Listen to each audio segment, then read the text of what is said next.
Le Palais de la Femme, c'est une vieille institution, une vieille fondation qui est soutenue depuis 1926 par l'Armée du Salut, qui est quand même une grosse fondation sur la France métropolitaine, qui a de nombreuses subventions, plusieurs centaines de millions de subventions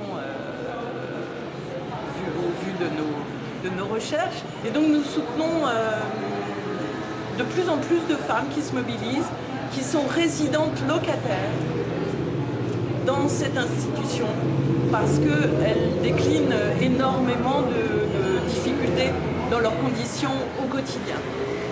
Alors elles soulignent, et elles vont en parler, elles soulignent des choses aussi banales mais terribles quand on vit dans 9 à 10 mètres carrés que les souris au quotidien, les problèmes de punaises, etc.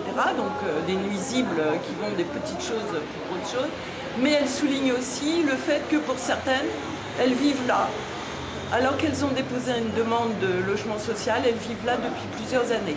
Celles qui ont eu rendez-vous avec moi-même en délégation à la mairie de Paris du 11e arrondissement déclarent vivre depuis 3 à 8 ans dans le local en tant que locataires.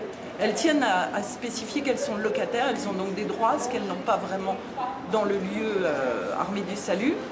Elles tiennent à le dire puisqu'il y a à peu près une quarantaine de personnes qui sont en logement d'urgence, hébergement d'urgence maintenant.